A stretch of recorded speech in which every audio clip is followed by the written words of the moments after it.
l'agenda culturel. Un quart d'heure pour parler d'un grand artiste, certainement le plus grand artiste nantais. Et pour en parler, nous sommes en studio avec William Thomas. Bonjour. Bonjour Vincent. L'artiste en question, c'est Alain Thomas, le peintre Alain Thomas. William Thomas, vous êtes producteur artistique et vous êtes également son fils, on va le dire. Et vous êtes peut-être l'une des personnes les mieux placées pour nous parler d'Alain Thomas. Alain Thomas qui vient de publier un livre qui sera d'ailleurs dédicacé ce samedi au Jardin des Plantes. On va donner les détails dans quelques instants. Un livre sur ses 60 ans de peinture. 60 ans de peinture, c'est toute une vie. Alors c'est énorme. À titre personnel, ça fait 25 ans que je l'accompagne. Mais 60 ans de peinture, ça se traduit aujourd'hui avec un livre qui d'ailleurs fait 2,7 kg, très lourd en main. Mais en même temps, 60 ans de peinture, c'est 350 œuvres présentées de façon chronologique de 1962 à maintenant. Et avec notamment en porte d'entrée une peinture datée de 1954, sa toute première qu'il a réalisée à l'âge de 12 ans lorsque sa grand-mère lui avait offert à Noël tube de peinture, chevalet et autres. À l'âge de 12 ans? Oui. À l'âge il peint pratiquement depuis qu'il est né. C'est sa vie, sa respiration, sa passion. Je pense qu'il mourra sur scène comme les chanteurs jusqu'au dernier souffle avec le pinceau à la main. Ça ne peut pas être autrement. Vous savez, les artistes ne se mettent pas en retraite. Alors, le livre, il est énorme, vous l'avez dit. Combien de pages précisément? Enfin, à peu près 288 pages. 288 pages, oui. C'est sur fond noir, ce qui fait qu'il y a un joli contraste entre les œuvres colorées et le fond noir. Ça fait... Voilà, on a des couleurs qui sont vraiment éclatantes. Et la part belle est faite aux images. Il y a bien sûr un petit peu de texte pour qu'on puisse comprendre dans quel contexte il peint, quel est son historique, et même dans l'histoire de la peinture en général. 288 pages, beaucoup d'images, du texte. Ça raconte quoi? Il y a combien d'images d'ailleurs? Combien de peintures? Enfin... Alors en tout, il y a plus de 350 peintures, ce qui est vraiment énorme. Et il faut savoir qu'il a illustré 25 livres en 60 ans de peinture, et c'est sans doute le livre le plus complet, le plus riche. Avec cette présentation chronologique, on voit donc l'évolution et on comprend mieux quelles ont été aussi les étapes de sa vie. On comprend très vite qu'il est passé de l'ombre à la lumière et que malgré son jeune âge, la couleur s'est intensifiée au fil du temps. Son bonheur d'être artiste aussi, puisqu'il est devenu indépendant, autonome, et il a pu vivre de sa peinture à partir de 1968, c'est-à-dire qu'il a attendu 6 ans pour s'affranchir de son premier métier de confiseur chocolatier. Alors 6 ans à l'échelle de 60 ans, c'est rapide, mais 6 ans quand on les vit, c'est toujours trop long. Alors, Alain Thomas, dans l'imaginaire populaire, c'est beaucoup de couleurs, c'est l'exubérance. Est-ce que c'était le cas déjà dès le début? Pas au début, parce que son horizon était bouché. Le contexte de vie n'était pas simple. Et finalement, la peinture ne fait que traduire l'état d'âme du moment, l'état d'esprit. Et c'est un fait que si on regarde ces plages peintes dans les années 60, alors qu'il avait une vingtaine d'années, elles sont quand même un petit peu austères. Et très rapidement, on voit qu'il y a une quête chez lui, une quête d'existence, un cheminement, et qu'il tend à aller vers cette lumière, vers ces couleurs. Au départ, c'est timide, ça s'intensifie, et puis au fil des années, avec les bonnes nouvelles qui l'accompagnent, la couleur s'est intensifiée. Mais alors, c'est arrivé à quel moment de sa vie? Est-ce que vous avez l'idée du déclic? Est-ce que c'était un voyage? Qu'est-ce que vous en savez? Alors, on va dire que c'était un voyage amoureux, puisque c'est pas mal. C'était la connaissance de sa future promise, son épouse, toujours actuelle d'ailleurs, et qui a illuminé sa vie et quelque part qui lui a permis de retranscrire ce bonheur qui était le sien à travers ses peintures. Donc ça a commencé dès 1966, donc 2 ans avant vraiment qu'il vive de sa peinture. Et le grand public à Nantes, peut-être même sur le plan national, a pris conscience de la qualité de son travail avec une œuvre exceptionnelle. Il s'agit du Toucan, le fameux Toucan à Nantes. Vous vous rendez compte? Ce qui est incroyable, c'est que tout est concentré dans le même quartier. La galerie Borlawen avec Madame Chauve rue du Roi Albert l'a détecté, lui a fait sa première exposition personnelle. Et puis, bien évidemment, il y a eu cette nativité d'installer dans la cathédrale en 2004, le spectacle Lucia qui a apparu en 2014, la fresque du Toucan en 1996, qui a 25 ans cette année, qui fait partie du patrimoine nantais. Et si on regarde bien, tout se tient en 300 mètres. Ah oui, et cette fresque du Toucan, est-ce que vous avez échangé avec lui? Pourquoi il s'est, j'allais dire, pris d'amour pour ces volatiles? Il a toujours été sensible au départ aux espèces menacées de disparition et puis cet écosystème environnemental très fragile. Et en fait, il s'est rendu compte en peignant 1, 2, 3 toucans qu'il en existait en réalité 113. Et passionné par le jeu de couleurs qu'on peut trouver sur les 113 spécimens de toucans, il a décidé de les inventorier. À ce jour, il en a peint un peu plus de 90 et on peut dire que c'est le travail d'une partie de sa vie. Bien sûr, il ne peint pas que les toucans, mais lorsqu'il aura fini cet inventaire, il y aura la sortie d'un livre spécialement sur cet oiseau. Est-ce qu'il a des modèles? Est-ce qu'il a déjà vu un toucan en vrai? Un toucan en vrai, oui, dans des parcs zoologiques. En Oui. France, on a quelques toucans dans des volières. Ouais, parce qu'on s'imagine qu'il est peut-être allé en Amazonie ou dans des zones tropicales. Alors, c'est un voyageur de l'imaginaire, un voyageur immobile, donc il n'est pas allé jusque là-bas, mais je l'ai accompagné il y a une vingtaine d'années, par exemple, au parc zoologique de Beauval, qui a une très belle collection de toucans. Et c'est un fait qu'il avait besoin quand même de les voir, mais il les peint avant tout d'après documents écrits et vidéos. Mhm.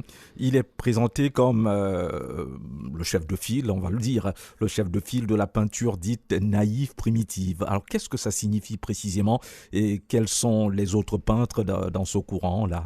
Alors on ne peut pas parler forcément de courant où il n'y a pas d'école spécifique, c'est plutôt un style et qui selon les continents, les pays, prend des formes différentes. Ce qui est certain, c'est que pour la plupart de ces artistes, ils sont autodidactes parce que c'est un art qui est intuitif, créatif, voire récréatif, très spontané. Ils n'ont pas eu besoin, comme Alain Thomas, de s'affranchir de l'influence d'un professeur et c'est pour ça qu'on dit que c'est un art spontané. Là, par exemple, en ce qui le concerne, la couleur chez lui est intuitive. Les couleurs sont aussi bien vivifiantes que reposantes, c'est sa partie préférée. Et si vous voulez, il ne part pas d'un modèle quand il peint ses scènes de paysage, il laisse libre cours à son inspiration. Et c'est pour ça qu'on l'appelle le peintre de l'imaginaire et le peintre au jardin d'Éden. Alors quand il y a une approche animalière, là ça devient documenté parce qu'il fait cet effort de travailler de façon réaliste. Alors vous parlez de travail, dites-nous un petit peu plus, il travaille comment au quotidien, vous qui le connaissez, vous qui le fréquentez, il a un atelier, racontez-nous un petit peu. Alors il a un atelier qui fait 30 mètres carrés.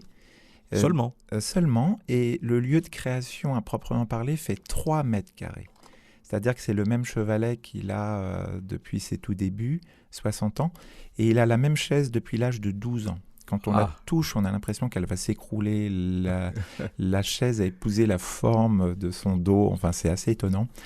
Et il y a également, il n'a pas de palette. C'est le rebord du chevalet qui lui sert de palette, ce qui fait que le geste est très rapide entre le panneau de bois et le pinceau. Son poignet repose en permanence sur un manche qui est sur le rebord du chevalet à la verticale, pour ne pas fatiguer et travailler avec cette dextérité qui est la sienne, notamment pour les rainures des ailes d'oiseaux et les brins d'herbe.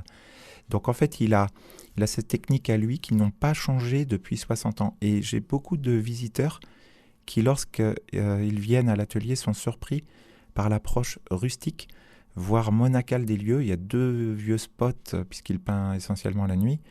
Et je me souviendrai toujours de nos amis de Spectaculaire Allumeur d'images qui conçoivent et réalisent les spectacles Lucia à notre demande.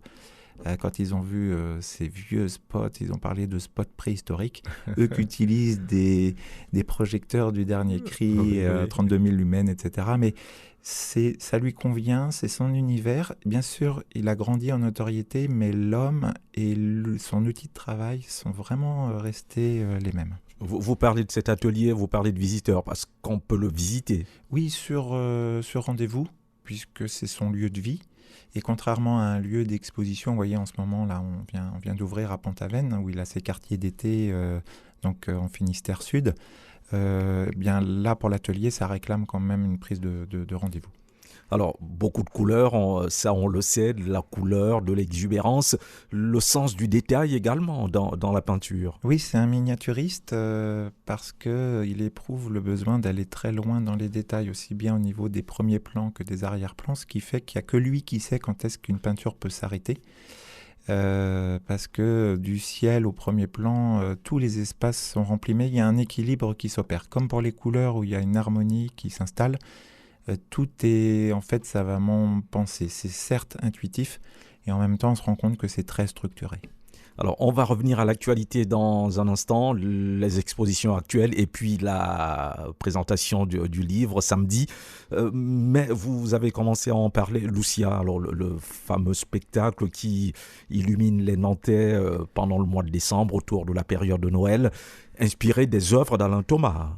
Oui, c'est une œuvre d'art animée lumineuse à partir de ses peintures. Donc, qui a commencé à Nantes. On a fait la 4e édition en Noël dernier. Donc on est dans la logique de préparer la 5e pour l'année prochaine puisque c'est une biennale. Entre-temps, nous sommes quand même allés pour la 3e fois à Angers, pour la première fois à Laval. Et là, il y a très peu de temps, on était au Mans. Et c'est accueilli comment dans ces autres villes? Eh bien, merveilleusement bien parce que c'est différent à chaque fois. Au Mans, c'était immersif parce qu'on était dans un ancien cloître, une ancienne prison. Donc le public était au centre de 3 faces, très intimiste, sensoriel. Et puis peu de temps avant, on était dans les Côtes d'Armor et là, on a drapé de lumière une église. Donc c'était une déambulation. Donc on se rend compte que Lucia, c'est pas seulement un public devant un monument, mais c'est une interaction sensorielle qui peut être différente selon le monument. Et un monument unique, spectacle unique. Et qu'est-ce qu'il en pense, lui, de tout cela, de voir ses œuvres, en particulier sur la façade de la cathédrale de Nantes, puisqu'il est nantais, c'est sa ville. Qu'est-ce qu'il en pense? Il a du recul? Il a un regard presque, ça réveille sa part d'enfance. Il est émerveillé. C'est-à-dire qu'il est subjugué par le fait de voir ces peintures qui, de fait, sont figées. C'est une peinture, il fixe le motif sur un panneau de bois, et là, il voit ces peintures animées. Donc, imaginez, lui, il a ses contrées, son monde imaginaire, et il le voit s'animer, donc ça devient magique. Vous savez, dans son monde, il y a une certaine innocence, pureté. C'est pour ça que c'est une peinture qui est intergénérationnelle, parce qu'elle touche les cœurs de tout le monde, des plus jeunes comme des plus anciens. Et finalement, quand je le vois découvrir un spectacle Son et Lumière pour la première fois, je pense qu'il y a cette part d'enfance en lui qui est très présente. On peut découvrir ses œuvres cet été. Il y a des expositions en cours. Oui, alors il y a une exposition majeure, c'est celle de Pont-Aven qui est en face du musée. On y vient voilà, très, très simplement. Il y a 60 galeries à Pont-Aven, une très belle dynamique. C'est un cadre vraiment merveilleux à découvrir. Et c'est là où il a, on va dire, voilà, son point d'ancrage breton. Il est de souche bretonne, même si sa peinture ne le montre pas. Et puis après... Alors pas du tout, en fait. Non, mais c'est l'intérêt, c'est que les Bretons, vous savez, voyagent beaucoup. Oui. Il y en a dans le monde entier. Et c'est bien d'avoir cet éclectisme. Et moi, ce que je peux inviter, on peut inviter les auditeurs à découvrir ces œuvres qui se sont installées dans l'espace public. Je pense à Clisson, en ce moment. Il y a du monde là qui va arriver à Clisson. Et donc il y a de la couleur sous le viaduc de Clisson où il y a le jardin du Héron. On a recréé un jardin à partir d'un héron et ça plaît énormément. On est en bordure d'un parc et puis depuis peu de temps à Vertou, parc de la Sèvre. Vous voyez, il y a toujours cette connexion environnementale avec ces œuvres. On a la fresque de l'Arachléroptère qui est non loin de la chaussée des Moines. Voilà, allez-y. Et déjà ce samedi, au Jardin des Plantes, on reste dans cet univers de la nature pour la dédicace de son livre au Jardin des Plantes, comme par hasard.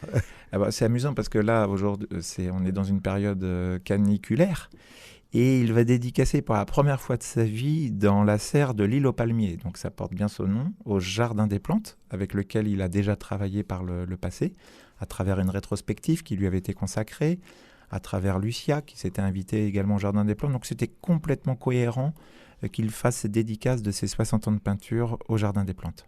Alors ce livre, les 60 ans de peinture, quel en est l'objectif? C'est un livre témoignage? C'est une étape? Oui, c'est un livre rétrospective témoignage est bien sûr une étape parce que le travail se poursuit. Il se poursuit plus que jamais, énormément d'actualités à venir et donc ça n'est bien évidemment qu'une étape, ce n'est pas une finalité. Il expose un petit peu partout à travers le monde. On ne s'en rend pas compte ici à Nantes, mais c'est un peintre de renommée internationale. Il expose au Japon, en Chine, à New York. Oui, en ce moment même, il est dans les Caraïbes et également en Corée du Sud. Mais on oublie assez facilement qu'il travaille avec une douzaine de manufactures, artisans et éditeurs. C'est-à-dire C'est-à-dire qu'il travaille avec le porcelainier de Limoges à Villande, les émaux de Longwy, des tapisseries d'Aubusson, la cristallerie d'Aume, 4 maisons de puzzle de Ravensburger à Nathan, au puzzle Michel Winson. Ce qui fait qu'il a une présence dans le monde entier qui est très conséquente et en permanence. Il y a très peu d'artistes comme ça qui ont une lisibilité. Est-ce qu'il travaille, j'ose la question, avec quelques artisans de notre territoire, de Nantes ou du Grand Ouest? Alors c'est un peu plus national parce que ce sont des savoir-faire uniques français reconnus à l'international.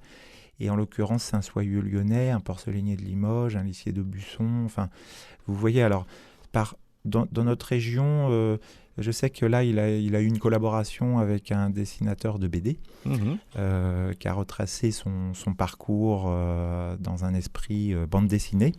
Et je trouve que ça s'y prête bien parce que finalement, il a un art qui est très décloisonné et il se connecte très facilement à des artistes designers, à des artisans et à des illustrateurs. Et cet artiste, ce dessinateur, c'est Dominique Mainguille. Et la BD en question, je la tiens en main. Dommage pour vous, les auditeurs, vous ne pouvez pas la voir. Alain Thomas, le voyageur immobile. C'est un drôle de titre. Oui, alors qui fait référence à un critique d'art parisien, une journaliste qui était venue de nuit dans son atelier s'imprégner de la façon dont il peint. Et de façon assez scolaire, elle s'était assise derrière lui, de façon décalée. Et de façon très méthodique, elle a analysé son travail dans le silence, parce que quand il peint, il est dans le silence. Et après 2 nuits passées derrière lui, derrière sa chaise, à côté du chevalet, eh bien finalement, elle a intitulé son article, qu'on retrouve dans le livre des 60 ans de peinture, un voyageur immobile, parce qu'en fait, Alain Thomas est un grand voyageur. Il nous fait voyager à travers ses voyages imaginaires et en même temps, il reste sur sa chaise de très longues heures. Voilà, ça c'est une belle conclusion, à cet entretien. On vous engage vivement à aller au Jardin des Plantes samedi après-midi. Il va faire chaud, c'est vrai, mais bon, sous la végétation, il y aura un petit peu d'ombre. C'est une dédicace, on va dire, de plein air, parce que je crois qu'il ne va pas forcément rester dans la serre, sinon il va fondre. Donc on a prévu, je crois, une table, un parasol, et puis on est dans un merveilleux cadre. Le créneau horaire, c'est 15h à 18h, donc c'est de venir sur ce créneau-là. Et puis il y a une petite surprise, c'est que chaque livre sera dédicacé et avec un dessin, donc un croquis, un dessin crayonné, et ça reste une œuvre originale. Certes, il n'y a pas la couleur, mais c'est une œuvre originale, et pour le coup, le livre devient vraiment unique. Fidélité à Vertou, 103.8.